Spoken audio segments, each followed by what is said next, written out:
Yo, let's talk about protection. You see, pulling out can be kind of dangerous now. You know, you think everything's all right. You think you in control. You know what I'm saying? You think you got that control. And next thing you know, there's some gravel or something and you drop your bike over.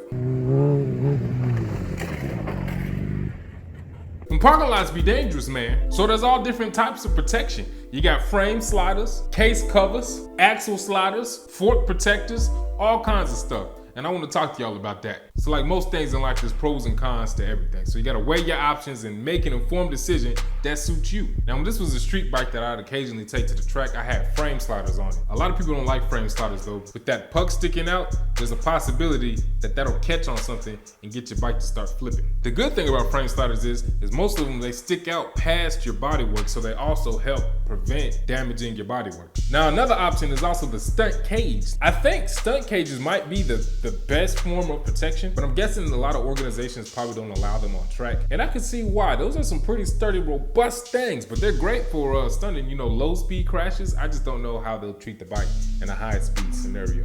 Now, as far as case covers go, I bought the clutch cover and the alternator cover that's on the other side, but I took my time with buying the timing cover. They're easy to install. All you gotta do is remove whatever bolts are there and then use the longer ones that GB Racing provides you with. People make mistakes now, so you want to make sure that that thread pitch is the same, because you don't want to go in there cross-threading anything. They mistakenly sent me the wrong instructions, but everything's matching up, so we're good to go. In addition to the case covers, I also got axle sliders on my rear and rear spools. Both of them can actually help keep that swing arm from taking damage during the slide. Same with the fork slider.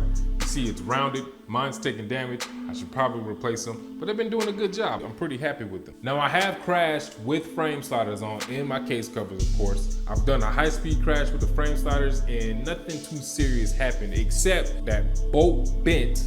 The frame slider was damaged, and also I think due to me cross-threading it accidentally, I stripped out the threads in my engine bolt. So that's one of the reasons I don't like the frame slider anymore, because in order to take the fairings off, I'd have to remove the frame slider. That's just something I didn't like doing. Every time you're loosening this frame mounting bolt, and it just didn't feel right. Also with the race bearings, they have quick turn fasteners, so it's easy to take your stuff off, and I just hate to have that extra step. A couple of other things that help protect your bike are aftermarket clip-ons and rear sets. Clip-ons are assembled in a way to which you can just remove that handlebar tube and replace it. They're about $15 every time you need to replace one. As opposed to OEM clip-ons, you have to replace the entire assembly. Now, these Vortex rear sets I have, they're unlike the OEM ones. The lever does not fold up, so if you were to crash, that almost acts as a frame slider as well. So some people run combinations of both, frame sliders and case covers. Some people swear by case covers, some people swear by frame sliders. You just gotta see what kind of risk you want and if it's convenient for you.